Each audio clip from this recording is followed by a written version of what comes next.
This episode is brought to you by Prize Picks, the #1 daily fantasy sports app. Oh my goodness. Good morning, good afternoon, whatever it is for you. I hope you're having a fantastic day. My name is Zach Schomler. This is Strong Opinion Sports, episode 625. It was an absolutely incredible weekend of football. Happy New Year, everybody. You're listening to me. It is now 2024. If you're watching on YouTube, enjoy the background. Take it in. Appreciate the lights. Appreciate the weird curtain thing, the boogie board. Appreciate it. Say goodbye. And things are about to be changing very soon.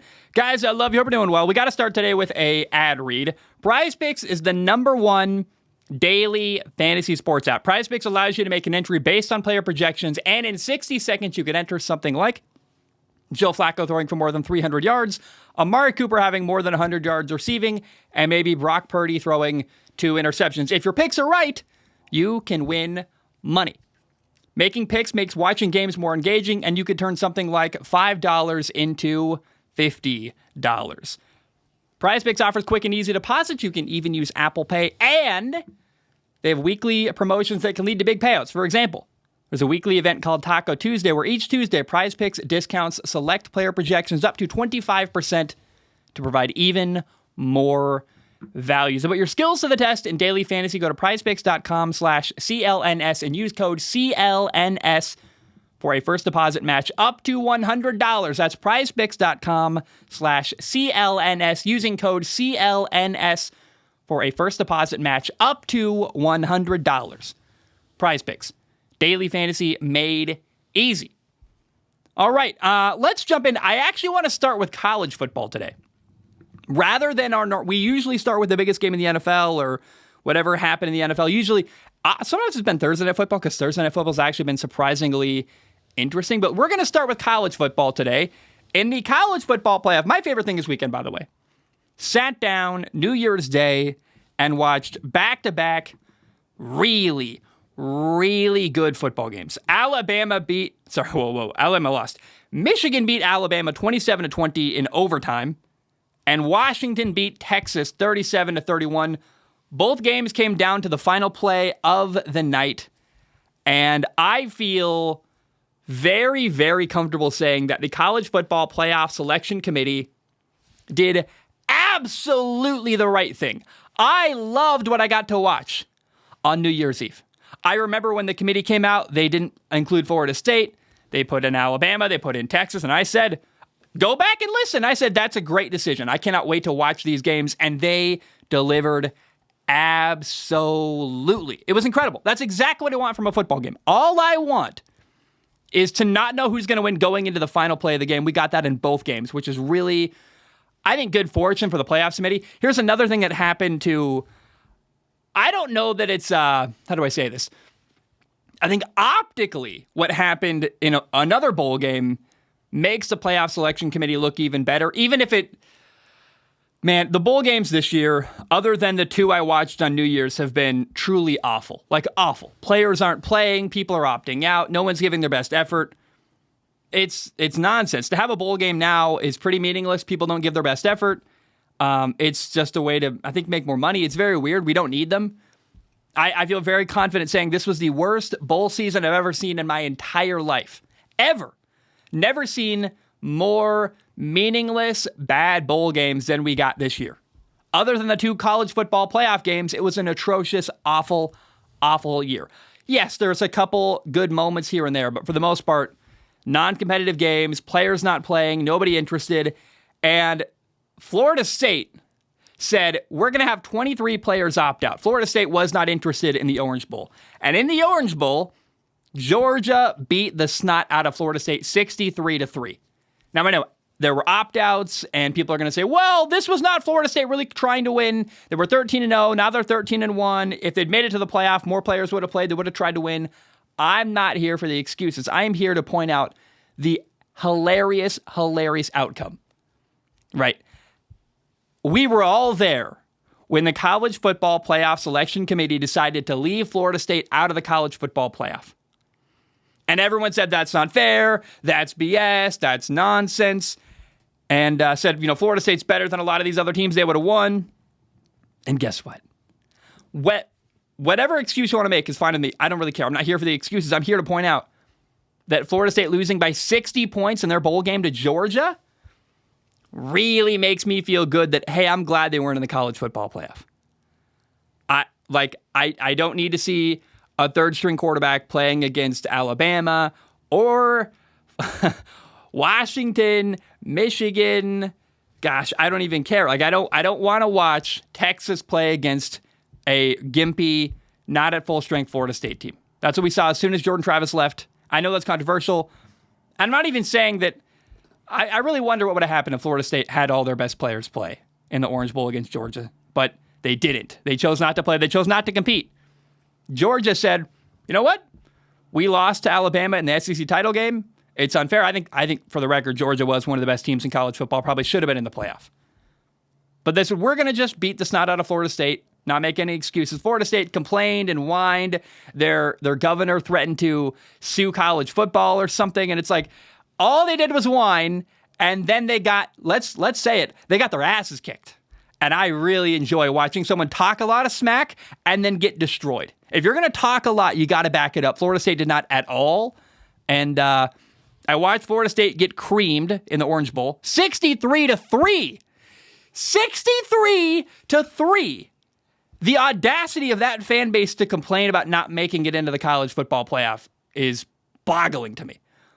But not only did we watch Florida State get crushed, we also saw Michigan, Alabama go to overtime. Incredible football game. We saw Washington beat Texas on the final play of the game on the goal line. Incredible. Came down to 4th and goal from what yard line? I can't remember right now. That's all I want from football. The playoff selection committee did absolutely the right thing. And that's my number one takeaway today on a Tuesday, feeling like, yeah, things are pretty good. I'm really happy with the way things worked out. Next week, Monday the 8th, January 8th, we will get Michigan against Washington in the college football national title. I cannot wait. I love college football. Like, when a college football game delivers, it's better than anything on the planet. I think this is going to be a fun game. Michigan and Washington are very different, by the way. Michigan runs the ball really well. Washington has an incredible passing game, really great receivers. I'm really curious how Michigan's corners are going to handle covering the really stud receivers at Washington. Michigan has a really good corner, Will Johnson. He's incredible. And I think the national title, Washington, Michigan, who are going to play each other next year, by the way, and both be in the Big Ten. And if you really think about it, by the way, there were really only 2 conferences represented in the college football playoff. Yes, you had Texas from the Big 12, Alabama from the SEC, Michigan from the Big 10, and Washington from the Pac-12. But let's be honest about what's happening. Washington's going to the Big 10, Texas going to the SEC. We really saw an SEC Big 10 couple matchups this year. And I find it really fun and interesting. And this run by Washington, I went to Washington State. I'm supposed to hate them. I really don't. I like Kalen DeBoer. I like their staff. I like the story of who they are. I like Michael Penix Jr. And the University of Washington, the Huskies have won 10 games in a row by 10 points or less. Some of the games in that stretch, they beat Arizona State 15-7. They beat Oregon State 22-20. They beat Washington State 34-31 and needed some help at the end.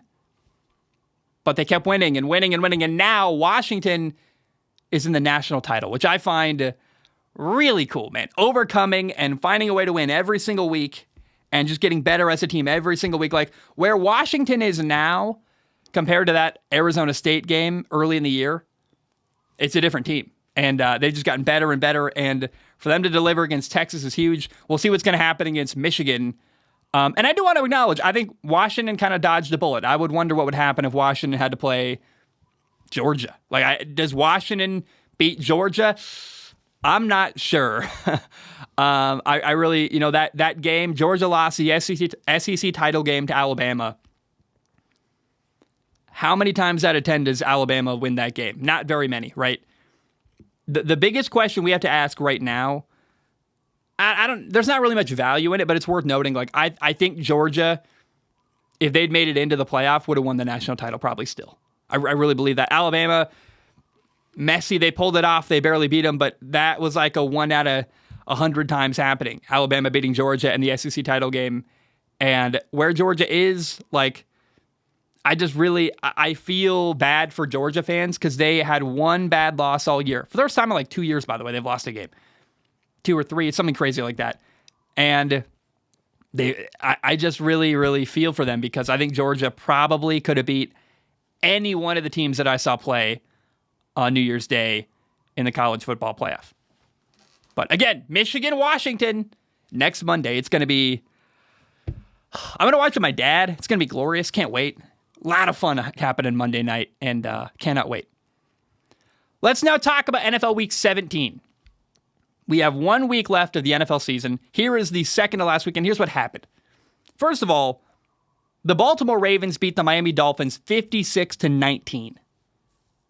56-19. I got to tell you, if nothing changes, if Baltimore stays healthy, then the Ravens are going to win the Super Bowl. I feel so sure of that. This Ravens team is crazy good. They're 13-3. All 3 of their losses were by 1 score or less. They beat Cleveland 28-3. They beat Detroit 38-6. They beat Seattle 37-3. They beat the 49ers 33-19. They picked off Brock Purdy 4 times. And outside of a garbage touchdown, it was really 33-12. They just beat Miami 56-19. If you don't think the Ravens are the Super Bowl favorite, I don't know what you're looking at. I think the world agrees. The Ravens are absolutely the team that you're like, oh, my goodness, the Ravens are really, really dang good. And I want to ask the question, what if Baltimore does win a Super Bowl? What happens there?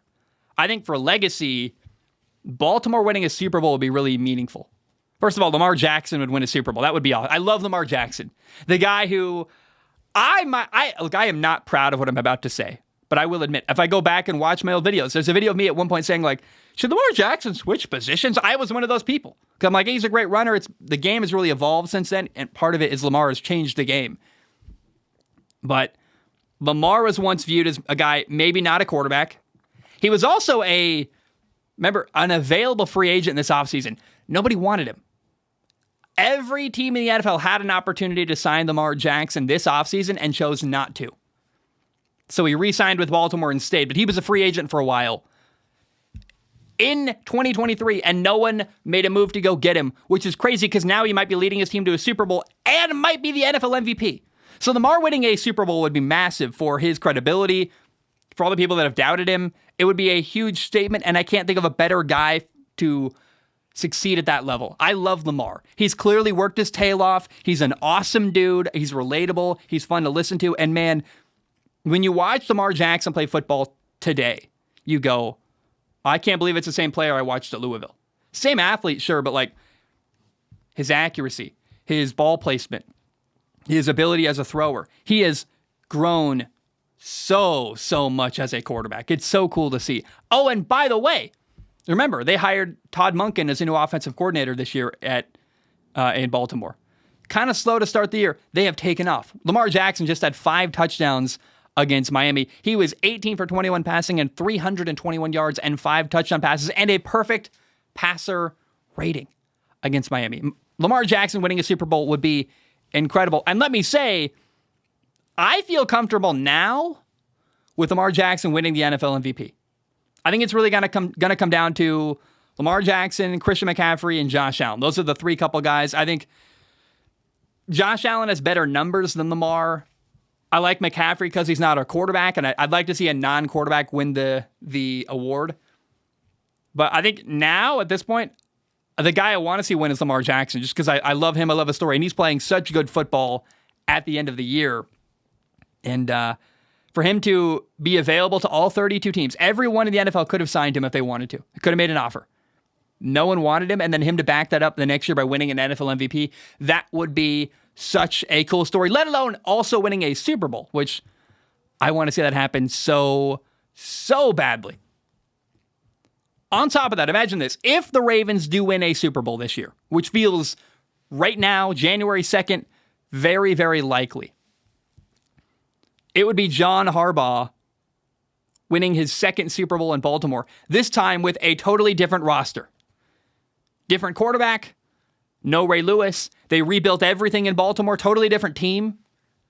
That would be a testament to how good of a coach he is. Last time he won a Super Bowl, I think everyone a little bit in the back of the head was like, well, but it's the same team he inherited. He had Ray Lewis. He had a lot of great players already.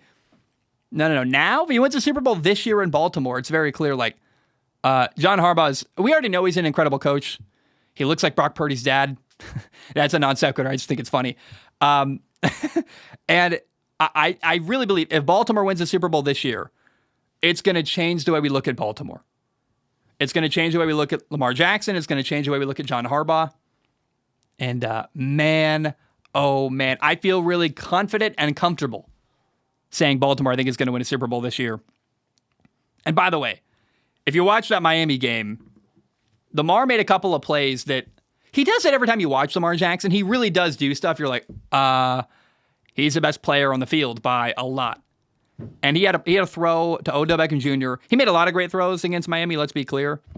But he had a throw. He's stepping up in the pocket. His feet aren't set. He's kind of off balance. He throws a deep ball down the right sideline to Odell Beckham Jr. Perfectly placed ball. I'm like, man, how do you make that throw? How do you throw a perfect ball down the sideline without setting your feet, moving vertically? It's an incredible, incredible play. And Lamar Jackson has gotten better and better and better and better. And as a person who loves the quarterback position, I just admire Lamar. It's so clear how hard he works. And I love the guy, man. Like, he really... I always think of that moment. Not bad for a running back, right? Like, Lamar Jackson's gotten a lot of hate in his career, and for a lot of, I think, unfair reasons. And to see the guy do well and feel like legitimately he's going to win a Super Bowl this year makes me so happy. And I'm rooting for that. I want to see that, I think, actually. Now, as I really sit back and I go, what are the storylines that make me the happiest in the NFL? Joe Flacco winning a Super Bowl in Cleveland would be pretty special and pretty cool. Detroit winning a Super Bowl would be pretty cool, but pretty unlikely. But Brock Purdy winning a Super Bowl with the 49ers would be incredible. Him, Mr. Irrelevant, doubted a ton, winning Super Bowl would be awesome. And then Lamar Jackson winning a Super Bowl after having no one really want him this offseason and dealing with constant criticism his entire career. Not bad for a running back, man. I want to see Lamar Jackson win a Super Bowl this year. That would be unbelievably cool. By the way, let's talk about Miami. The Ravens just beat Miami 56-19. So Miami, I'm worried about them. First of all, their two best pass rushers are injured. So Jalen Phillips tore his Achilles earlier this year. Bradley Chubb just tore his ACL. They're both out. I'm not worried about Miami this year. I think Miami's not going to win a Super Bowl this year. I feel strongly about that. Feel free to surprise me, Miami, but I'm not a big believer this year. But I worry that 10, 15 years from now, when we look back on this era of the Miami Dolphins, we go, oh, they had Tua Tagovailoa, they had Tyreek Hill, Jalen Waddle, Mike McDaniel, Vic Fangio, so a great defensive coordinator, great head coach, calling plays, great receivers. They had, Jalen Ramsey at corner. They had great players everywhere. I worry that when we look back on Miami in a couple of years, we're going to say this was a great team that was fun to watch that never won anything. Kind of like Dan Fouts with the Chargers back in the day. Dan Marino with Miami, actually. Phillip Rivers with the Chargers. Teams that were really good, competitive, scoring points, crazy offenses, beating the snot out of people sometimes, but they never won a Super Bowl. And I really hope I'm wrong, because I love Tua. I've got a Tua shirt. I've got a Tua jersey. I live in Hawaii. I love Tua Tagovailoa so much. He seems like a cool, down-to-earth guy. Mike McDaniel, his coach, is my favorite coach in the NFL. There's no human I would rather interview in the NFL than Mike McDaniel. I love him. I'm getting worried. Are they going to win a Super Bowl ever together? Because I hope they do, just so I don't have to look back in my life and go, oh, man, what a fun team that never won. I don't know if they will, but that is where my brain is now going with Miami. Like, they really struggle against good teams. They're fun every week. I like watching them, but they've got limitations. And I'm really curious how the narrative is going to go the next couple of years. As we look, the next 5 years in Miami, what's going to happen? Is there going to be a narrative developing in Miami? Like, this team, they can't win big games. They can't win a Super Bowl. I really worry about that, and I hope I'm wrong. On Thursday Night Football, the Cleveland Browns beat the Jets 37-20. And it was a fun one, man. It was, I got to say, towards the end of the year, Thursday Night Football has gotten better. The broadcasters are doing a great job. The games have been more competitive. I've been really satisfied. And Joe Flacco just keeps doing it at a high level, man. It's awesome. He's having his Kurt Warner moment. Remember Kurt Warner won a Super Bowl with the Rams a long time ago and then played for the Giants behind Eli Manning, was kind of a backup, was brought in to be the backup behind Matt Leinart in Arizona, and then eventually became the starting quarterback in Arizona and led them to a Super Bowl. They didn't win, but they got there. And Joe Flacco's having his Kurt Warner moment for sure. Coming out of nowhere, off the bench, off the couch. He had 309 yards and 3 touchdowns against a really good Jets defense. Had an interception, sure, but Cleveland's 11-5. Their final game is at Cincinnati, a team that's been eliminated from the playoffs. And I think that the Cleveland Browns are legitimate Super Bowl contenders. And really what it feels like right now is going to happen. Buffalo's all over the place. They're talented, but they've got problems, and Miami you don't trust, and Kansas City's not very good. What is the one team in the AFC that can actually challenge Baltimore? It's the Cleveland stinking Browns, which is crazy because, by the way, the Browns have the former Ravens quarterback, Joe Flacco. Joe Flacco, if the Browns play the Ravens in a playoff game, which I am desperately hoping happens, it would be in Baltimore, and it would be Joe Flacco playing his former team. It would be him playing against the quarterback who replaced him, Lamar Jackson, who's better than him, by the way. There's also beef between Baltimore and Cleveland. Remember, the Baltimore Ravens used to be the team in Cleveland.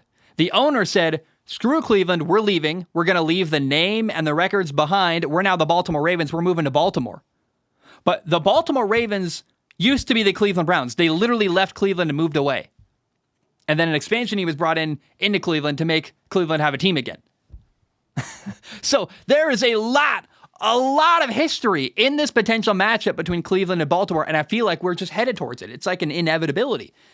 The two best teams, I think, in the AFC are Cleveland and Baltimore, and they are just on a collision course. And on top of how exciting and surprising it is to see Joe Flacco, doing well and winning with Cleveland, it's really cool because before the year started, I thought the Browns were a juggernaut. Then they got hurt. They got hurt again. Deshaun Watson was doing badly. More guys got hurt. Deshaun Watson, their quarterback, gets injured. And for them to still be a Super Bowl contender is unbelievable. And the fact that they might have to play their division rival, the Baltimore Ravens, the one team of all their division rivals that has even more history than the other because they used to be in the same city. And their quarterbacks, they had one, the fact that the former Ravens quarterback is playing for the Browns and probably going to play the Ravens in a playoff game in Baltimore, I love it. I love it so much. By the way, there's a conversation happening right now. Comeback player of the year. Who should win it? Should it be Damar Hamlin, who last year, how do you say this nicely? He died and then now is not dead. Maybe he'll win the it's not funny. I'm uncomfortable. Is he going to win comeback player of the year? But he hasn't played. He's been on the sideline all year. Or Joe Flacco, who was sitting on his couch and actually has played and been really good. My money, I want to see Joe Flacco win the comeback player of the year. I like Damar Hamlin. I think what you do, I saw, what's his name? Barstool Big Cat? I saw him tweet something like, the way to solve this problem is name the award after Damar Hamlin. The Damar Hamlin Comeback Player of the Year. Great. Every year now, when you win the Comeback Player of the Year, you win the Damar Hamlin Award. I love that. But the award should go to the guy who's actually playing on Sundays, Joe Flacco. That's my opinion. I think Joe Flacco absolutely should be the NFL Comeback Player of the Year. And more specifically, should be Joe Flacco, not Damar Hamlin. All right. On Saturday, Dallas beat Detroit 20-19. And first of all, let's acknowledge it was a really fun football game to watch. I love good football games. I love when they're close at the end. But man, I felt like Detroit got robbed of a victory here. Detroit scored a touchdown with 20 seconds left in the game. And by the way it went down, I'm sitting at the beach with my family, and I'm on my phone watching. And Jared Goff, they're down 13-17. The Lions are down. Jared Goff throws an interception with 2 minutes left, and I go, game's over. Dang it, man. But Detroit gets a stop. They hold Dallas to a field goal. So then Detroit gets the ball with a chance. They go down, they score a touchdown. 19-20. Oh my gosh. Is Detroit going to win this game? Are they going to at least tie it? I thought it was over. Detroit goes for 2. They get the 2-point conversion. However, they get called for an ineligible man downfield. The story is that they had a tackle-eligible play, but the refs announced the wrong guy eligible. They wanted Decker, their left tackle, to be announced as an eligible receiver, number 68. Instead, they announced number 70. And you see on video, number 68 goes, walks over to the refs and announced himself. But you hear in the video, you hear on a Spanish ESPN broadcast, the stadium announced number 70 is eligible. The Lions swear he reported eligible. It seems to me like the refs screwed it up. And after the game, the refs, the NFL, demoted the referee crew and said they will not be participating in the NFL playoffs. So it felt to me like an admission they screwed up. They got punished. I got to say, first of all, there's a lot to say here. First of all, I'm so tired of NFL referees screwing up games. It's so irritating. And it does, I've said the conspiracy theory all year. How much is gambling impacting the end of games? Are there little ways the NFL is manipulating things? This felt like one of those moments for sure. I'm like, what? How is this? How can this be missed? Now, Detroit had a chance. They went for a 2-point conversion, not once, not even twice, but 3 different times. And that feels like an over-aggressive mistake to me. They went for it the first time, they got it. But ineligible man downfield, they get moved back to the 7-yard line, they tried again. Then on the second try, they don't get it, but there's a penalty on the defense, so they move back up 5 yards. Then on the third try, they fail. Jared Goff throws a bad ball to the flat route. Little behind the receiver, he falls down, can't get into the end zone. By the time you're on your third 2-point conversion attempt, you probably just kick the field goal to tie the game. It's 20-19. You kick the extra point, tie the game, go to overtime. Because you used every single look at. Your 2 best play calls were already used. Now you're on your third best 2-point conversion play call on the goal line. Kick the extra point, tie the game 20-20, go to overtime. The Michigan-Alabama game briefly was 20-19 for a moment as well. And I thought the state of Michigan was going to have just a bad weekend overall. I'm like, oh no, what if Michigan goes for 2 and fails? Now, the college team kicked the extra point, went to overtime, won in overtime. But the Detroit Lions did not. Man, I don't know. A lot of things going on. The refs really screwed up. And then Dan Campbell, who I love, the Lions head coach, I thought should have just kicked the extra point and gone to overtime. But I think he wasn't real confident in his offense's ability to score in overtime. I guess he wanted to end the game there. He was determined to do it. I kind of wanted to see overtime, honestly. But Dallas won. The Cowboys were a play away from being 10-6. Instead, they're 11-5. But a 10-6 record feels so much worse than an 11-5 record. It's not even funny. But however, this is why the conspiracy theory in my head, the conspiracy theorist comes out here. Because Dallas won, they now have a shot to win the NFC East, which is good for football. To have Cowboys, Eagles come down to the final game of the year. Also, because the Lions lost, they're pretty much guaranteed, or way more likely, to be the number 3 seed in the NFC playoffs. So that means that right now, if the playoffs started today, we would get a playoff game between Matthew Stafford and the Rams on the road in Detroit. 2 teams playing their former quarterbacks, Jared Goff and Matthew Stafford. I think the NFL wants that matchup. I don't know if that played a part in this weird botched mistake. I don't think so, because I think it was a genuine, the refs really screwed up. I don't think there were like orders like, hey, sabotage the game. We need the Rams to play a playoff game in Detroit. I don't think that moment happened. But let's acknowledge that the way things worked out between Dallas and Detroit was better for football. Better for the possibility of Stafford on the road in Detroit. Better for the NFC East coming down to the final week of the year. Maybe Dallas even wins their division. It's going to be wild. And, there's that little question mark in my head that goes, is this legit? I don't know. Now, Philly lost to the Arizona Cardinals 35-31, which was wild and shocking.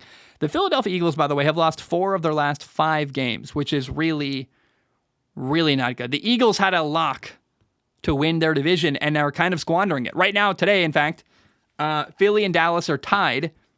And I believe that if Dallas wins and Philly wins in Week 18, that technically Dallas would win the division, actually. Let me double check that. But one thing, kind of cool storyline here, Jonathan Gannon, the former Eagles defensive coordinator, got one over on his former team. Jonathan Gannon was the defensive coordinator of the Eagles as they lost the Super Bowl last year. Now he's head coach in Arizona. He just beat his former team. And right now, today, the Dallas Cowboys lead the division over the Eagles with an 11-5 record. They're both 11-5. But if they both win in Week 18, Philly will be a wild card team, and Dallas will win the division in the NFC, which is crazy. The swing from... And I guess, what else that would mean is that we would get a rematch where the Dallas Cowboys would play... I guess no, we wouldn't. That's unfortunate. I hope we get Dallas Cowboys Eagles at some point in a playoff game. That would be really, really interesting and fun. But I thought like a month and a half ago, the Eagles were incredible. Win their division comfortably, and now they've kind of... Let's say it. The Eagles have thrown up all over themselves. You're like... What happened to you, buddy? We were having such a good night. And then you made bad decisions and screwed up a little bit, and now you got puke all over your shirt. Your shirt is now ruined. We're not sure if we're going to make it to the end of the night. Oh, no. I thought the Eagles and I were having a great time at the party, and then the Eagles just threw up all over themselves. I got to take this. Give me 1 second. Yo, what's up? What are you up to? I am recording. Oh, are you still coming back? I thought you were coming back today. No, I come back tomorrow. Crazy. All right. And you don't have to answer now, but I'm happy to watch the national championship game with you Monday if you want. Yeah, that was my plan. I literally just said on the show I'd like to watch with you. Okay, cool. Cool. All right, I mean to bug you. All right, love you. Bye. Bye. That was my dad calling to verify if we're watching the national title on Monday, which we are going to watch it together. And you know what's funny? I said that on the show. I'm going to watch with my dad, assuming he would watch it with me. He calls me asking if I want to watch with him, and I do. And it's just funny how things work out. That's hilarious and amazing. So Eagles, man, have fallen apart. Let's jump in. We got one more ad read. Well, actually, we got 2 more, but let's do an ad read. How do you keep track of all your subscriptions? Can you tell me for sure how many subscriptions you have and who is taking money from you each month? Have you ever had trouble canceling a subscription, or have you ever discovered you were being charged for something you didn't think you should be charged for? Well, Rocket Money can help you. Rocket Money is a personal finance app that finds and cancels your unwanted subscriptions, monitors your spending, and helps lower your bills. I can see all of my subscriptions in one place, and if I see something I don't want, I can cancel it with a tap. I never have to get on the phone with Customer Service Plus. They'll even try to get you a refund for the last couple months of wasted money and negotiate to lower your bills for you by up to 20%. All you have to do is take a picture of your bill, and Rocket Money takes care of the rest. Rocket Money has over 5 million users and has helped save its members an average of $720 a year, with over $500 million in canceled subscriptions. So stop wasting money on things you don't use. Cancel your unwanted subscriptions by going to rocketmoney.com/SOS. That's rocketmoney.com/SOS. That's rocketmoney.com/SOS. All right. Let's talk about the Rams. The Rams won again. The LA Rams beat the New York Giants 26-25. And so, first of all, the Rams have now clinched a playoff spot. Good for them. And the benefit of the Rams winning and also Detroit losing is that now we're more likely. Remember that weird loss with the rest we just talked about? We're now lined up for a playoff game where Detroit hosts Matthew Stafford and the Rams. And that's all I want. I think it's going to happen probably 2 weeks from now. And I am telling you, I cannot wait for Matthew Stafford to run out of the tunnel in Detroit his former stadium, his former city against his former team, for Jared Goff to play Sean McVay, the team that ditched him and got rid of him. Oh, man, I so badly want to see a Rams-Lions playoff game, and I'm not going to lie to you. The Lions, I think the Rams have a shot to beat Detroit in that game. In that playoff game, specifically that one, given the emotion, given how little I trust Detroit, and then also how good the Rams have been in certain moments this year, the Rams definitely have a shot to win a playoff game in Detroit, and that would be, emotionally messy for me. I don't know how I would feel about that, but it would be wild and interesting. All right, sorry, my throat is like really, I've been clearing it a lot. If you're listening and you hate that sound, I will not do it again. I'll make sure to cut it out if I do it again the rest of the show. Pittsburgh beat Seattle 30-23 on Sunday. And the Pittsburgh Steelers offense actually looked functional, and good, actually. Mason Rudolph, their quarterback, was 18 for 24 passing and 274 yards. Najee Harris, their former first-round running back, actually looked good. I was like, wow, we can play? Really? Had 122 yards rushing, 27 carries, 2 touchdowns. And kind of an interesting wrinkle here, the Steelers are in the hunt for a playoff game. If they win against Baltimore, they've got a shot to make a playoff game. And with that information, and given the fact that Steelers quarterback Kenny Pickett is healthy for next week, they're still going to go with Mason Rudolph. So let's be clear about what's happening. The Steelers are benching their quarterback Kenny Pickett, who's healthy enough to play, but they'd rather play Mason Rudolph. So with the season on the line, with the playoff game on the line, the quarterback that Pittsburgh trusts to be their guy in the final game of the year is not Kenny Pickett. It's not Mitchell Trubisky. It's Mason Rudolph. Which I think anyone who's got their questions about Kenny Pickett, that says it all right there. Devin Ingle, my friends listening to the show, I know you're out there. Devin, here, we'll talk. We got a question later in the show about moving on from a quarterback. But isn't this everything? I can't imagine feeling like you got your franchise quarterback and then having a shot to make a playoff game and not playing them. Do we understand how significant this is? Pittsburgh benched Kenny Pickett and they don't feel like gives them a good enough shot to win next week. That's the guy they drafted in the first round a couple years ago. One more time. If Miami was playing a game to get into the playoffs next week, Tua's going to play, right? Josh Allen's going to play. Lamar Jackson's going to play. Probably Geno Smith is going to play. Kyler Murray, Matthew Stafford, Jared Goff. There's not a lot of teams in the NFL that, if you know who your quarterback is, you're not benching him going into a meaningful game where if you win, you have a shot to make a playoff game. It's wild. The Steelers have benched Kenny Pickett. And I feel like it's somehow sliding right under the radar. No one's talking about it, but I'm like, hey, is the Kenny Pickett era done in Pittsburgh? It might be. And I wouldn't be that bent out of shape about that. You know, Kenny Pickett he's made bad decisions. He's been inaccurate. I think the offense around him could have been better. Like, the offense in Pittsburgh was not good. Let's be clear about that. But the things that weren't Kenny Pickett's fault, I feel bad about for him, right? Having not a lot of good coaching around him on the offensive side of the football, that kind of stuff. But let's be clear about one thing. Kenny Pickett doesn't have a lot of physical traits that no one else can do.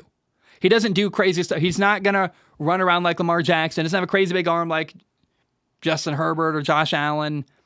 He's not crazy good at running around outside of the pocket. He's not super accurate. He's not making great decisions. I can't point to one thing Kenny Pickett does at a high level that makes me go, yeah, you can't move on from him.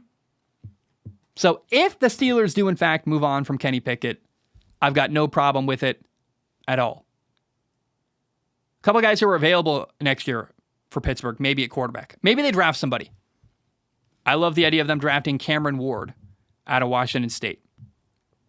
Russell Wilson's available, it seems like. I don't know what that means financially. I don't know what's going to happen there. Maybe Denver pays his contract and he goes and plays in Pittsburgh. I'm not really sure. I hear Joe Flacco might be available for a year. That'd be interesting in Pittsburgh.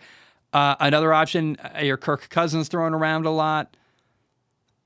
there's no shortage of quarterbacks available in the NFL next year. A lot of guys are good in the draft, like 5 good quarterbacks in the draft. There's so many quarterbacks that guys like Joe Flacco are walking off the couch and playing at a high level. It's a rare thing, but it still happened. What I'm telling you is that there's enough quarterbacks available in the NFL that Pittsburgh doesn't have to just stay where they are and play a mediocre guy like Kenny Pickett. You can move on and find a better option. So why wouldn't you? Just saying. By the way, I mentioned Cameron Ward. Cameron Ward came out and announced that he is declaring for the NFL draft. Cameron Ward is the quarterback who was at Washington State the last couple of years. He is by far the best quarterback who was briefly available in the college football playoff. In the college football transfer portal, Cameron Ward was the guy who was like, hey, he is the best quarterback available by a mile.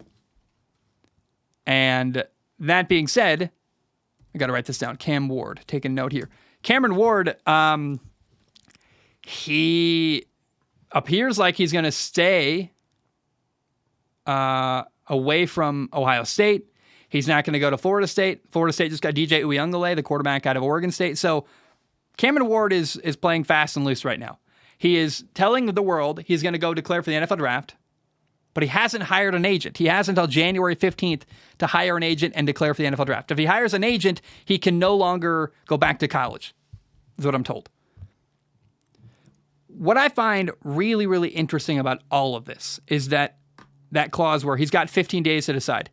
Is Cameron Ward actually going to the NFL, or is he just telling Ohio State, come get me? Remember, Ohio State's quarterback Kyle McCord left to go to Syracuse. We watched Ohio State in their bowl game against Missouri. They looked like Iowa on offense. They were awful. Awful. Ohio State needs a quarterback badly. Ryan Day needs a victory badly. Ohio State should say, hey, Cameron Ward, you sure? You got a couple days to decide. How much money do you want? We'll give you whatever you want to come to Ohio State. That's what I think. I think Cameron Ward is playing a game here where if no one wants to give him big NIL money, he's going to go to the NFL, which is great. Because I think Cameron Ward has potential to be one of the better quarterbacks in the draft. I think he's incredible. He didn't play on a very good college football team. Neither did Patrick Mahomes. But what he can do, Cameron Ward's ability level is insane. And if you send Cameron Ward to Pittsburgh or Minnesota or Denver, a team that's got some talent, Denver's probably the wrong example there. But you send Cameron Ward somewhere where he can sit for a year, learn, grow, and develop. He could be incredible. He could pull a Patrick Mahomes where he sits for a year behind a good quarterback or an average, decent quarterback, isn't forced to play right away, can sit, learn, and grow, and then get the advantage of. Remember, Lamar Jackson, one thing really helped him when he went to the Ravens. The Ravens had a better team around him than like Baker Mayfield found in Cleveland or Sam Darnold found in the Jets. If you can fall in the draft a little bit and go to a better team, you're actually better set up to succeed because you got better people around you. Cameron Ward is the most interesting name right now in both the draft and college football, because I think there's still a chance Ohio State says, fine, here's $3 million. We need a quarterback next year. Come be our guy. I am not certain that even though Cameron Ward announced to the world, I'm going to the NFL, I am not sure that's exactly what he's going to do. I think there's still a small chance he does, in fact, come back to college football. We will find out. By the way, we talked about Pittsburgh. Seattle lost to Pittsburgh. They're now 8-8, but Seattle does have a small chance still to make a playoff game. Look it up. 1 second. Man. I've got this thing in my nose. I don't know what's going on. It's like I got to cut. 1 second. This past weekend, the New Orleans Saints beat Tampa 23-13. So now both teams are 8-8. 8 wins, 8 losses on the year. Technically, Tampa still leads the NFC South, even though they have the same record. If the year ended today, Tampa would win the division with the same record as New Orleans. But Week 18 is very, very important for both teams now in the NFC South. Tampa plays at Carolina, and New Orleans plays Atlanta. I don't know who's going to win that division. I am really rooting hard for Baker Mayfield and Tampa to win the NFC South. And what I want to see from New Orleans is I want to see them lose, fire their coach, and hire Detroit's offensive coordinator, Ben Johnson, as the head coach. I think Ben Johnson working with Derek Carr in New Orleans would be an absolute home run. I want to see that very, very badly. Kansas City beat Cincinnati 25-17, so the Bengals have been eliminated from the playoffs. And I want to now acknowledge the rest of the games that are, I don't want to say they're not as interesting, but they didn't grab me as much as like Miami, Baltimore, or Dallas, Detroit, stuff like that. The Colts beat the Raiders 23-20, so Indy still has a shot at a playoff game there. Houston beat Tennessee 26-3. CJ Stroud came back and played very, very well. The Jaguars beat Carolina 26-0. The battle in the AFC South is really, really interesting because you've got the Jaguars, Houston, and Indy all at 9-7. Any one of those teams could win their division. They're all 1 win away from being a 10-win team. Also, one of them could get the number 7 seed and a wild card spot. So we could have 2 teams in the AFC South in a playoff game in the AFC. That's fascinating to me. The way things work out is going to be really fun there. Chicago beat Atlanta 37-17. So not only did Justin Fields play very well and have 2 touchdowns, but because Carolina lost, the Bears clinched the number 1 spot in the draft. So all around, it was a great day for Chicago. And I'm really hoping that the Chicago Bears build around their young quarterback, Justin Fields. Draft Marvin Harrison Jr., probably trade down in the draft if you can, but build around your young quarterback. You've got an incredible young quarterback, Justin Fields. I don't think you need to replace him. I think you need to build around him. If you replace Justin Fields, all you're doing is creating another problem where you've got another young quarterback without help around him. How about we not do that? How about you support Justin Fields? I am begging for that. The 49ers beat Washington 27-10. It's worth noting 49ers quarterback Brock Purdy played very, very well. Remember, he had a awful game 2 weeks ago against Baltimore. They lost, and he had 4 interceptions and he didn't look awful, but he really struggled. And in this game, Brock Purdy was 22 for 28 passing and 230 yards, 2 touchdown passes. He had some really, really high-level throws. Had a nice throw beating man coverage. He extended a play once and threw a touchdown. It was like, ooh, okay. I thought after getting a lot of criticism after the Ravens game and having kind of a really bad game, Brock Purdy did a great job bouncing back and kind of shutting up a lot of the people that have been criticizing him for a long, long time. Here's a game that really didn't matter at all. Denver beat the Chargers 16-9. They won without Russell Wilson. We'll talk more about that in a moment. But Denver still, even with winning, got eliminated from the playoffs. Buffalo beat New England 27-21. The Bills season still hangs in the balance. And Green Bay beat Minnesota on Sunday Night Football 33-10. Packers quarterback Jordan Love was 24 for 33 with 256 yards and 3 touchdown passes on Sunday Night Football, New Year's Eve game. Early on in the year, I said we should be very patient with Jordan Love, the Packers' young quarterback. Be patient. It's okay. Let him develop. Let him grow. Now, at the end of the year,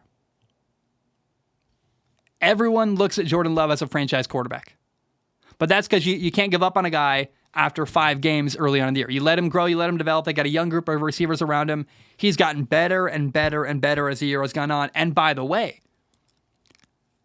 with 1 game left, Green Bay actually still has a shot to make a playoff game too. Their final game they play against Chicago.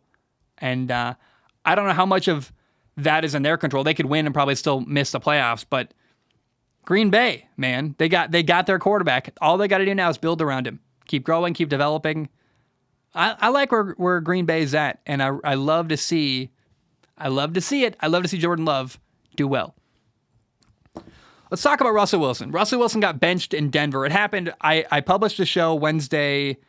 I recorded Tuesday night, and literally right before I published the show on Wednesday morning, it got announced Russell Wilson has been benched in Denver. But I'm glad. I took my time to really sit on it, think about it. How do I feel? What do I think? And a lot of people are saying that Sean Payton, the Denver Broncos head coach, has been treating Russell Wilson unfairly. Here's my opinion. I believe Russell Wilson is too expensive to be mediocre and miss opportunities. If he's going to get paid as much as he's getting paid, he's got to deliver and play well. He's played okay at times, made a couple plays in the fourth quarter, but the reports out of Denver are on film. Sean Payton's really frustrated because receivers are open. and guys aren't getting the ball with good enough timing. There are receivers, there are opportunities being missed that shouldn't be missed in Denver. And he's like, look, I'm not paying a guy this much money to do this much bad. And Sean Payton pulled the plug. I respect that, actually. Sean Payton, the head coach in Denver, said, look, I gave it a year. I tried to save Russell Wilson's career, but he's kind of a weirdo. We don't love how he acts in the locker room, and he's not playing well enough. Sean Payton can't fail in Denver because he's got the wrong quarterback. He's got to make a decision. And I actually totally agree. I'm very curious what Denver does next at quarterback. I don't know what the plan is there. They are not going to have a top 10 pick. They are not in a great position to draft a new quarterback. I don't know if they sign somebody. I don't know if they maybe pull. I think Denver probably could draft Cameron Ward. Right now, if the draft was today, they'd be the number 14th overall pick. Denver could draft Cameron Ward probably out of Washington State if he does, in fact, go to the NFL. But they don't want to pay Russell Wilson a ton of money to be average and kind of a weird leader in the locker room. I got no problem with that. I think it totally makes sense to replace Russell Wilson. I think there's nothing wrong. I think it makes sense. In fact, I agree with that decision. Probably the right move. And I'm really curious, is Russell Wilson's career over? Does he play next year somewhere else, like Atlanta? That'd be interesting to me. But it's wild, man. I really wonder if we could have seen Denver make a trade for Lamar Jackson last year. Remember, Lamar Jackson was available. Every team could have signed him. But not every team had the money to sign him. They probably would have had to trade Russell Wilson to Denver or to Atlanta or somewhere else to go get Lamar Jackson. What if Lamar Jackson had been the quarterback in Denver this year with Sean Payton instead? Right? I wonder, man. Sean Payton had Drew Brees for years and years and years in New Orleans. The belief has always been that Drew Brees had a struggling moment in his career and Sean Payton saved him. But now we're kind of left to wonder, was it because of Sean Payton or because of Drew Brees? Because Sean Payton without Drew Brees in New Orleans wasn't great. Jameis Winston and kid from BYU, what's his name? I'm blanking on it right now. Taysom Hill. Neither quarterback really worked out very well. Is Sean Payton really the quarterback whisperer we thought he was? He couldn't save Russell Wilson. Whoever the next quarterback is in Denver, it is crucial they get it right. But I think part of what went wrong in Denver with Russell Wilson is that he's hard to work with. Not like he's mean or uncaring. He's just kind of aloof. He's become a superstar. And I don't know if ego is the right word there. I think he would, I get the sense Russell Wilson, if he said, you've got a big ego, he would feel hurt by that statement.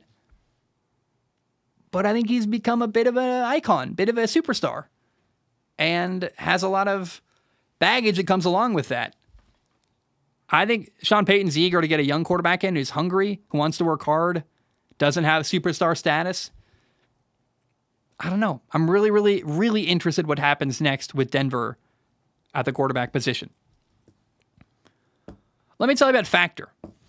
Factor Meal Kits is offering 50% off to listeners of this show. Go to factormeals.com/SOS50 and use code SOS50 to get 50% off. That's code SOS50 at factormeals.com/SOS50 to get 50% off. Factor is a meal kit service. And I know, holidays, beginning of the year, you got a lot going on right now. What Factor does, they're a meal kit service that sends you ready-to-eat meals that are easy to prepare. They show up in a box with a bunch of high-quality ice packs. You put the meal kits in the fridge, and when you want the food, you go to the fridge, you pick up the food, you put it in the microwave, and about 2 minutes, 2.5, 3 minutes later, you've got a good meal ready to go. It's high quality, never frozen, good ingredients, and compared to all the other options you have for a quick and easy meal, I would say Factor is the best. Also, I think it's really interesting. There are so many different ways you can customize your order. Maybe you're on a diet, trying to cut calories. There are low-calorie options. Factor can meet you where you want to be. You can customize it however you want. Maybe you want a good meal that doesn't take 30 minutes to an hour out of your life to prepare. Like for me, I'm really busy right now, so it's really valuable for me to go to my fridge and have a really good meal just waiting there for me. I pull it out, put it in the microwave, 2-3 minutes later, I've got a great meal ready to go. I saved a lot of time by using Factor. It's also cheaper for you and better for you than other options. You've got 50% off with code SOS50. Compared to takeout or delivery, guys, those prices are not good compared to Factor. Again, if you want a high-quality meal quickly, I recommend Factor. Head to factormeals.com/SOS50 and use code SOS50 to get 50% off. That is code SOS50 at factormeals.com/SOS50 to get 50% off. Given the value and the quality of the ingredients, I think it would be silly not to look into factormeals.com. All right. Buffalo has a wild scenario this week. The Buffalo Bills play at Miami. If they win, they are the number 2 seed in the AFC, and they win the AFC East. How crazy is that? Miami already clinched a playoff spot. But if Buffalo loses this game, it's possible they could fall all the way from the number 2 seed to, in fact, not even making a playoff game. So NFL Week 18 is a massive, massive game for the Buffalo Bills at Miami. It will be Sunday Night Football. I will be watching. It's going to be awesome. Sunday Night Football. Bills-Miami is going to be a huge game with massive, massive playoff implications. On Saturday, before that, the Steelers play the Ravens. The Ravens already have the number 1 seed. I would imagine Lamar Jackson is not going to play. So Steelers at Ravens is huge. And remember, the Steelers benched Kenny Pickett, their quarterback. They're playing Mason Rudolph. And if the Steelers win, they've got a shot at a playoff game. So big game for Pittsburgh, not so big for Baltimore. Houston plays at Indy. The winner has a shot at winning the AFC South. That's a huge game there. On Sunday, you've got Falcons and Saints. The Saints are 8-8. They're tied with Tampa, but they got to win, and they got to hope Tampa loses to win their division. The Buccaneers, I have Buccaneers play Tampa. That doesn't make sense in my notes. So let's double check. Who does Tampa play this week? The Tampa Bay Buccaneers will, in fact, play Carolina. At Carolina. There's a good shot Tampa beats Carolina. Baker Mayfield's former team in Carolina. The Panthers are awful. All Tampa has to do is win this game, and they win the NFC South and make a playoff game. That's huge. I am rooting hard for Baker Mayfield and Tampa to win their division. The Jaguars play Tennessee. So the Jaguars are 9-7. The Colts and Houston are 9-7. One of those teams is going to win their division. And one has a shot to maybe make a wild card spot with the number 7 seed. Only 2, maybe only one's going to make it in. Really fascinating there. What's going to happen in the AFC South, I have no idea, but there's a good likelihood the Jaguars are going to beat Tennessee on Sunday. Remember, their quarterback, Will Levis, just got hurt. Ryan Tannehill, can he take down the Jaguars? We'll find out. Eagles-Giants is a huge game. The Eagles have lost 4 of their last 5 games. The only win they have recently is when they beat the Giants, actually, 33-25. They're going to play the Giants for the second time in 3 weeks, and we'll see. Remember, that's a game, the Giants lost to the Eagles, but Tyrod Taylor almost brought them back to beat Philly. We'll find out if the Giants can, in fact, beat Philly Week 18 in New York, and the Giants just played a playoff team, the Rams, really, really well. Giants have a shot to beat Philly, especially the way Philly's been kind of throwing up all over themselves the last couple weeks. Dallas plays Washington. I think Dallas wins this game. If Dallas wins, they win the NFC East and would be the number 2 seed in the NFC, which is wild to me, man. That's crazy. Given where the Cowboys were, given where Philly was, for them to have swapped positions is surprising and interesting. The Browns play Cincinnati. There's nowhere really for the Browns to move up. Like, the Browns already have a playoff spot. They can't, I don't think, let me double check. I don't think they can go down in their playoff seeding. They're 11-5. They should win, I guess, because they want to be locked. I want to see the Browns at the number 5 seed, but they're a playoff team regardless. The Bengals have nothing to play for. They're not a playoff team. So I don't know what to expect from Browns-Bengals on Sunday because I just don't know if the Browns are going to play their starters. The Bengals aren't playing for anything. Everyone's trying to stay healthy. I'm not really sure what's going to happen there. Vikings-Lions is another game where I don't know what the Lions' approach is going to be. Are the Lions going to try to win and move up in the seeding, in the playoff seeding? I'm not sure they can.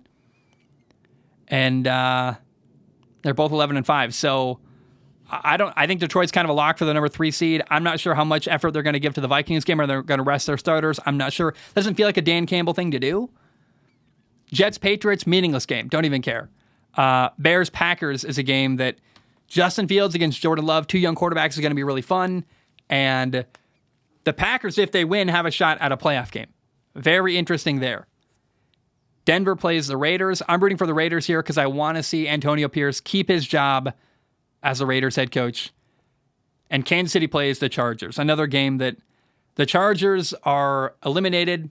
The Chiefs already have locked out. They've won their division. They're kind of stuck where they are in the playoff seeding. So I don't know what to expect from Kansas City in this game. Are they going to try to win? Are they going to rest their starters? I'm not really sure, but there's only a couple games in Week 18 that really matter. The ones that matter. Bills-Miami. Huge game Sunday Night Football.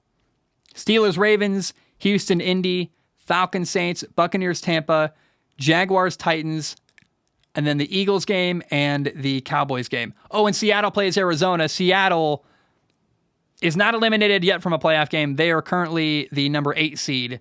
They need to win, and they need Green Bay to lose. So we will see what happens with the Seattle Seahawks on Sunday. Can they beat Arizona?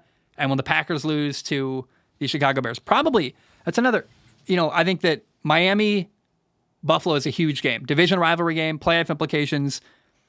That Bears-Packers game, don't sleep on that game. That game, Bears-Packers, really big ramifications for that game. And I think it's going to be really fun. Two young quarterbacks, two young teams. The game really matters. It's a division rivalry game. I think Bears-Packers on Sunday is going to be a really fun, exciting matchup during NFL Week 18. All right, let's end the show with questions from Patreon. If you want to support the show, you go to patreon.com/Zach Schaumler, patreon.com/Zach Schaumler. It's $1 a month. You can donate more if you want to. Please do. It literally does pay my rent, but $1 a month gives you access to submit questions on Patreon. Here's how it works. I do not guarantee to read your question on the show. My only guarantee is I'll look at every single question with my eyeballs, and I pick the top couple to read on the show. So, Kyron writes in first, says, "Hi, Zach. A simple one for you today. What's your New Year's resolution or resolutions? For me, it's working on patience during conflicts and arguments and giving up pornography." I like that, pornography, which I'd argue is the biggest problem in society today. Largely because of how male-centric the themes are. It's an unhealthy coping mechanism I use to try and fill the void of having a lack of female intimacy and connection with, and temporarily distract myself from feelings of boredom, loneliness, and isolation. Cheers to a new year. Kyron, I appreciate the question. Rooting for you on your New Year's resolutions. I am trying to be... My resolution for this year, I want to be a responsible and kind suburban man. That is my new goal. Trying to be responsible with my actions, my decision-making, my career choices, everything. I got to take care of myself. I got to grow as a person. I got to be very careful how I interact with the world and how I respond when I'm feeling emotionally heightened, and make decisions that are caring for me and caring for the people around me. So I got a lot to work on. I feel like I'm in a journey of really healing myself and trying to heal from my past traumas and grow as a person. And it's going to be, 2024 is going to be a difficult year as far as I'm trying to enjoy. It's going to be difficult in that I'm trying to be intentional with things I'm doing. I think it's actually going to be a good year. I'm going to try to enjoy this year and have a lot of fun, but I have a lot of personal growth to keep doing. I've already done a lot, I think, but I got to just keep working. And the biggest thing for me is in 2024, I want to not have anxiety about the future, not have sadness about the past, but try to just enjoy the current moment I'm in right now. And that's the hardest thing for me in the entire world to do. Not look ahead, not look back, but enjoy what's happening in the very moment. And I need to do a really good job of that this year if I'm going to have any chance at having a good year in 2024. Adam writes in, says, "Good morning, Zach. Florida State fans argued that an undefeated season should result in a playoff berth, only for Georgia to show us exactly why they were left out. Hot take. Georgia should have been left in the playoffs, but I digress. Anyway, it's clear that the voting committee isn't only concerned about wins and losses, taking politics out of it. What do you think they are looking for? Are they looking for good offense, good defense, quarterback play, all-around balance? Alternatively, what is Zach Schaumler looking for in picking his 4 teams? As an additional question, how would you feel about the NFL adopting some variant of the college system?" The NFL should not adopt any kind of variant. The only thing I can say is that if a team, I think the team with a better record should always have the home field advantage in the playoffs. So Tampa is going to win their division probably with a 9-8 record. And it's possible they win with that bat. If Tampa loses and Atlanta loses, if Tampa loses and New Orleans loses, we could have a situation where the 8-9 NFC South winner hosts a playoff game. How about if you got a better record than the team hosting the playoff game, you get to play at home instead? For example,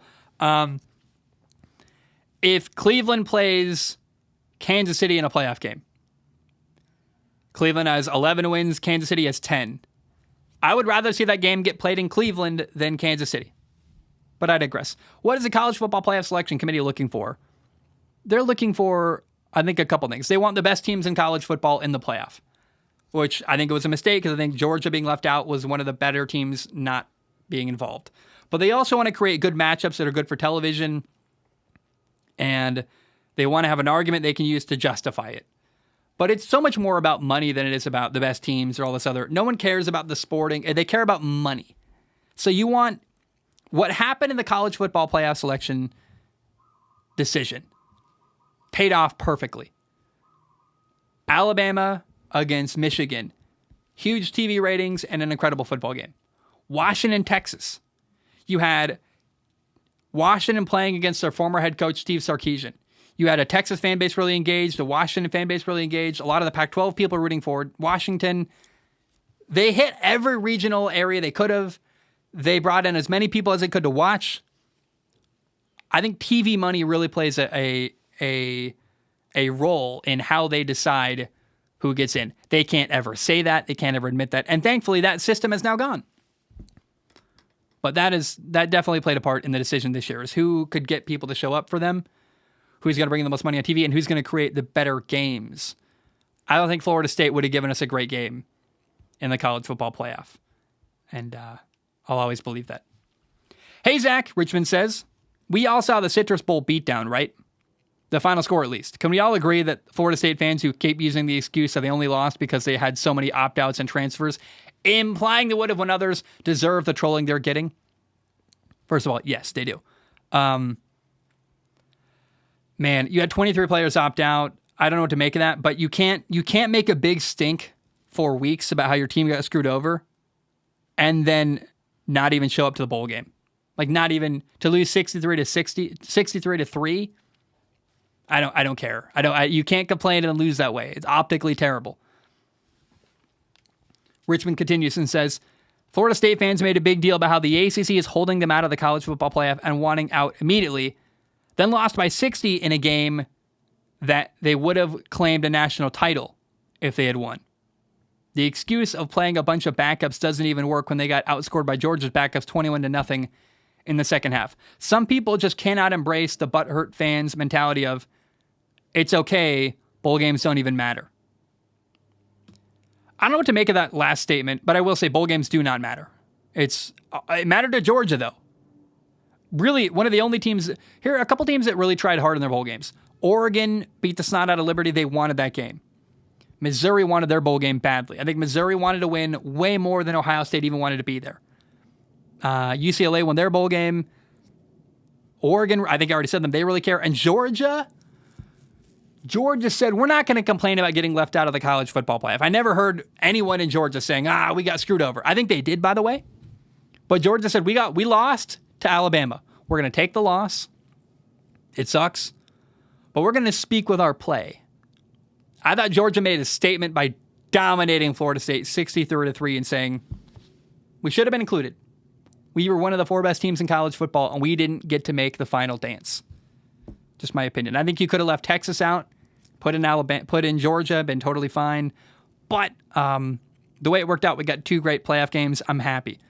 But I think if anyone got screwed over in college football, it was more Georgia than Florida State. I think we all feel that way now, but it was very clear even then. I was like, okay. But they lost to Alabama, so you can justify it. Lucas writes in, howdy, Zach. How would you determine it's time to move on from a young quarterback?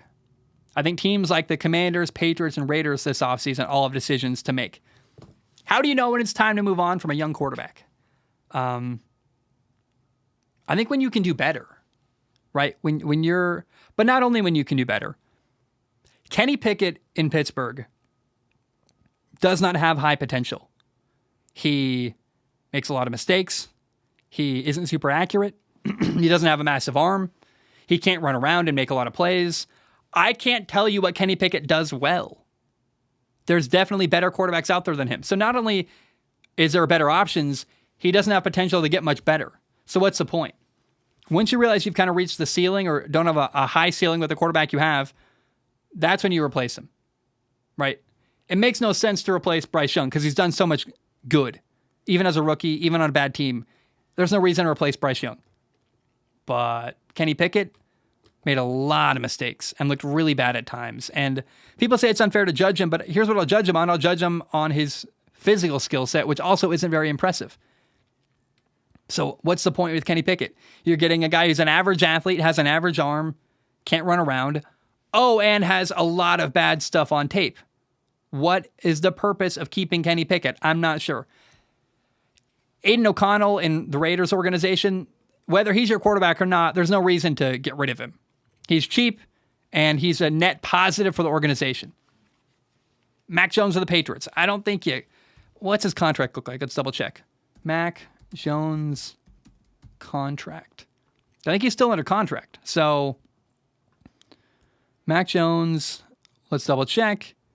He's got a 4-year deal on his rookie contract, and his rookie contract expires after next year. So I think you hold on to Mac Jones. There's no reason to get rid of him. But maybe you replace him, right? There's a difference between cutting somebody and bringing in someone new. You keep Mac Jones, but it can't hurt to bring in Jaden Daniels out of LSU, something like that. I like that idea in New England. I mean, actually, I guess we might even see... It feels like the Bears might move down in the draft because the Bears do not need Caleb Williams, which would mean that Washington or New England is going to get Caleb Williams. Washington getting Caleb Williams would be massive for them because, man, you realize Caleb Williams is from that area. Like, he went to high school in that area. He's a hometown kid. If I'm Washington, actually, I'm probably going to try to trade up one spot with Chicago to get the number 1 pick. We'll give you our pick and a 3rd-round pick or something. We'll give you something because Washington should try everything they can to lock down Caleb Williams. That would be huge for them. But I digress. Devin writes in, says, "Howdy, Zacton America. I hope you and your optical organs are doing well. In the past, you've talked about how Tony Romo said you can very quickly tell if a quarterback is a guy. You've also preached patience for young quarterbacks in the past. My question is, when should you have patience for a quarterback? Follow-up question, is Kenny Pickett specifically worth having patience for? Even Brett Coleman says it's not really fair to judge him right now because of the scheme he's playing in is ancient and outdated. In year 1, I said I like his play enough to give him until year 3 before I'm heavily critical of him. Am I delusional for continuing to maintain that patience?"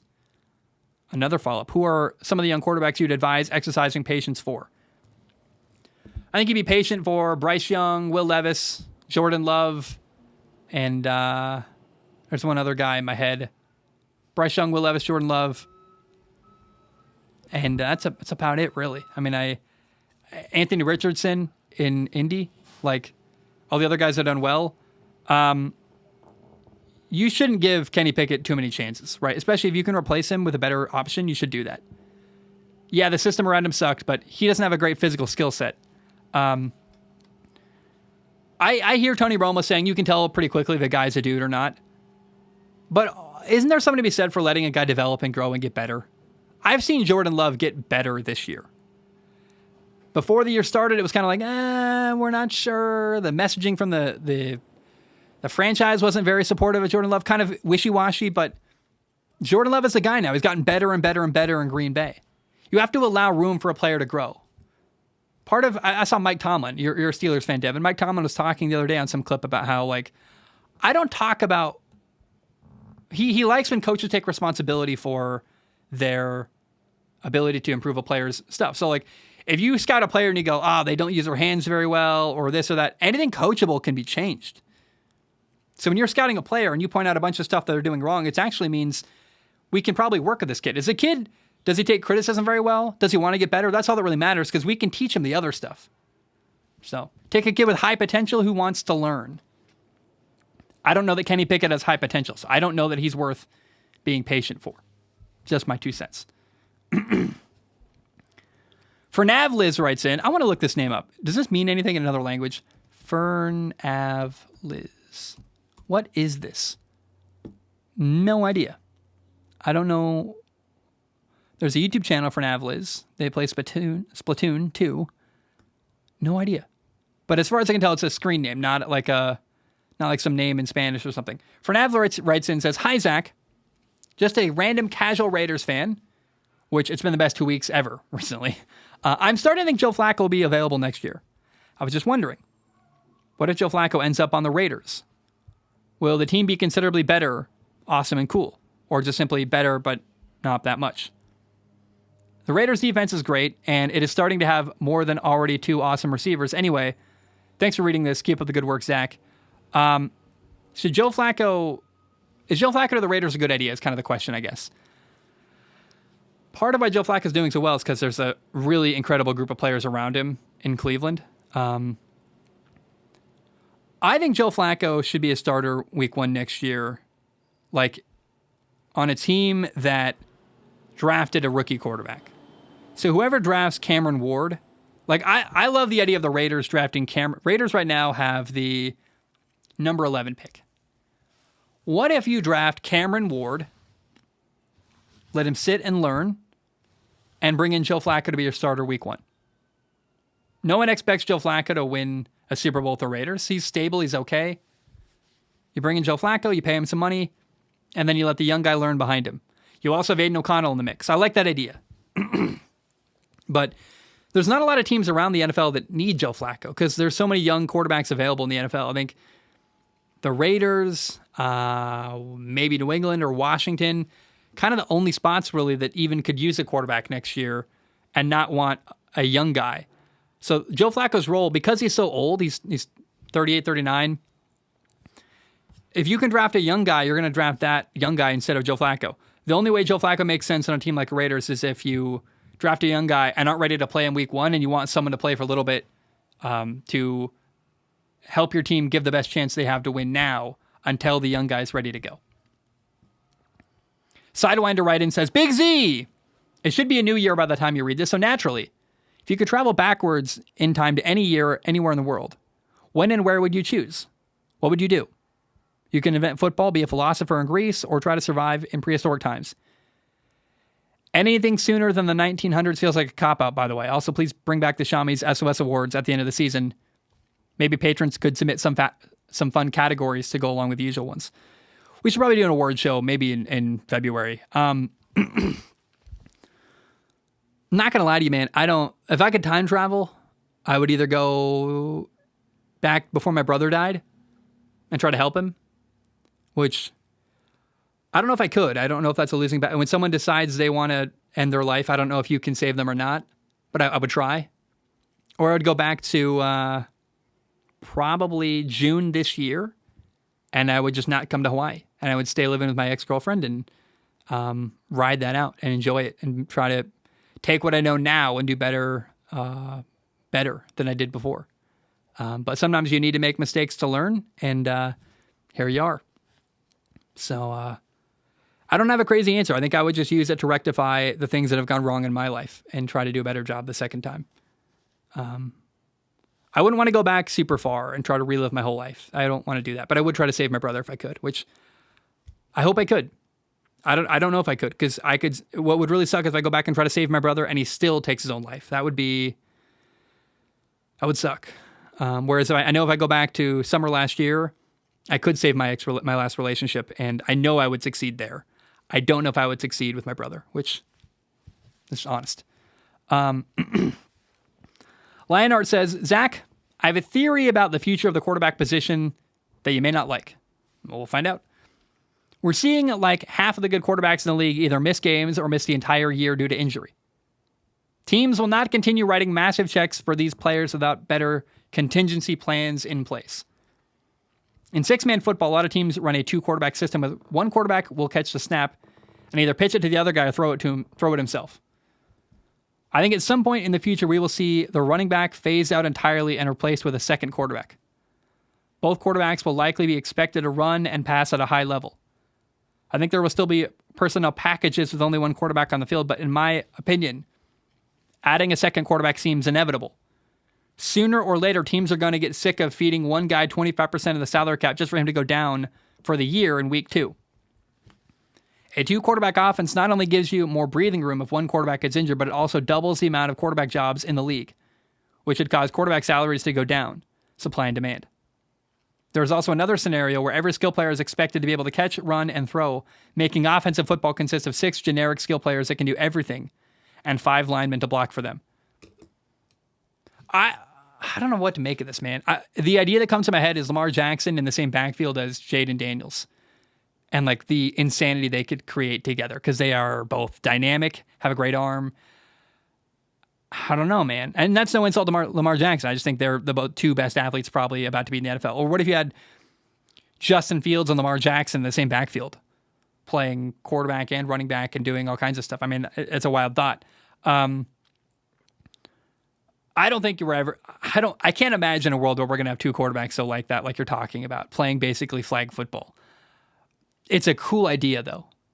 And if I had, I'm trying to think of the right team where this would happen. If I had a team that didn't have a great quarterback, but I had 2 guys who were great athletes, I might try something like this. But if you got a Lamar Jackson or Patrick Mahomes, you want that guy getting the ball every play. I don't think you want to split time. But I do like the idea. I mean, we're now in a position where there are so many capable quarterbacks in the draft and in the youth leagues and coming up that we're going to reach an oversaturation point where there's too many quarterbacks and not enough places for them to play. And then I love the idea of like, hey, we got a guy ready to go he's available, and he's not just going to sit on our bench. We're going to find other ways to use him. He's our backup quarterback, but we also let him run the ball sometimes and catch passes and do other stuff like Taysom Hill does, where a great athlete on your bench is wasted unless you use him. So if I were the Ravens with Lamar Jackson, right, and we somehow drafted Jaden Daniels or Cameron Ward, which isn't going to happen, but let's say that did happen. I'm not going to waste the talent of Jaden Daniels on the bench, right? I'm going to be like, Lamar's our quarterback, but how can we get Jaden Daniels somehow on the field occasionally? Because that's what you should do. You got a great player sitting on your bench. That's a waste of potential. So I think it's an interesting conversation. I don't know how much I want to have it, but interesting stuff being asked here. Justin Richardson says, "Hola, Zach. If you were hired by the Atlanta Falcons to replace Arthur Smith, what would be your solution at the quarterback position? Would you sit where you are in the draft or potentially trade up to get top-tier talent? Or do you look around the league for veterans? One option would be to take a chance on Justin Fields if the Bears move on from him. Or you can reach out to a proven guy like Kirk Cousins who can make an immediate impact in a weak division. Also, best of luck on the move." Thank you. The Falcons have the number 9 overall pick. I don't know that Jaden Daniels is going to be available to them. If he is, they should draft him. The other option is you bring in Cameron Ward and Joe Flacco, right? You bring in a veteran quarterback and you let the young guy sit for a year and learn. You pull a Patrick Mahomes, because I really genuinely believe this. Cameron Ward has the talent to become a top 5 quarterback in the NFL. I'm not saying he will. He's got a lot of growing to do as a player. But his ability to make throws from different arm angles and run around and extend plays, it's unbelievable. Cameron Ward is a guy that has high potential and needs a lot of coaching. So that's what I would do. I'd bring in Cameron Ward to Atlanta. Bam. Joe Flacco's my guy week 1. He can play all year if he needs to. And Cameron Ward is ready to go. He's learning. He's growing. We're getting him reps in practice. We're teaching him. We're trying to get him ready to go for whenever his name is called. And I think Atlanta should absolutely draft Cameron Ward out of Washington State if they can't, in fact, get Jaden Daniels, who is a little more ready to play right now. Nick Flames writes in and says, "Hey, crack Zach," LOL. He says, haha, I don't know why I said LOL. He says, "I have noticed Bryce Young is treated unfairly by the announcers. They nitpick him constantly. Same with the sports world. Yet as a Panthers fan, if you ask me, I would rather have Bryce Young over CJ Stroud. Bryce Young is more accurate, and I would argue has a better mental upside. CJ Stroud has a bigger arm and is taller, that is for sure, but Bryce has dealt with an impossible situation and has done nothing but grow in spite of it. I think Bryce is one of the more underrated quarterbacks and balls out whenever he gets a chance. You're a Panthers fan. You're looking for validation. I love you, though. I don't know why we need to compare them. CJ Stroud's incredible. CJ Stroud is playing like a veteran quarterback. Like, there's no need to take anything away from CJ Stroud. Doesn't mean Bryce Young isn't also good, right? I don't think we need to compare them. How about we just appreciate both and say that they're in different scenarios with different situations around them, and I'm really interested to see Bryce Young in a situation with help around him and good players around him where he's allowed to grow and succeed rather than get screwed over by his franchise. But I don't think we need to tear down CJ Stroud to raise up Bryce Young. Gabriel writes and says, Mr. Schaumler, I'm writing because my beloved Broncos just benched quarterback Russell Wilson after a couple of bumpy and disappointing years. And now we're looking completely directionless at the quarterback position. After listening to last week's episode where you talked about your hopes for Chicago to build around Justin Fields with their high draft picks, I wanted to ask if you think Sean Payton and the Denver Broncos could be the team to trade for Justin Fields if the Bears end up drafting his replacement. I think it could end up being a match made in heaven. And as a Broncos fan, I've been dying for a young, talented quarterback going on 8 years now. I don't think they're going to get Justin Fields in Denver. I would be surprised if Chicago traded away Justin Fields. I think what happened with Russell Wilson is Sean Payton said, look, this isn't working. He's too expensive. He's not making enough plays. I want a young guy or somebody else to work with. And whether that's Kirk Cousins or I have no idea who it could be. Regardless, I think we're going to see Sean Payton say, look, Russ is too expensive and not working. I can find this level of quarterback play for way cheaper. And really what I want to do is pick my own guy. Who's the guy I like in the draft I can believe in and build around? And I think we're going to see Sean Payton go get his own quarterback this year. And I got high hopes for that because I think Sean Payton I think Russ and him didn't work very well together. I don't think they were a good fit to work together. And I really think that he looks ahead to a situation where Sean Payton does. He's got a guy who's coachable, who listens to him, who works hard, no nonsense, gets the ball out quick, wants to grow and fit in. And I never got the sense that Sean Payton and Russell Wilson ever worked well together. And that's a huge, huge problem.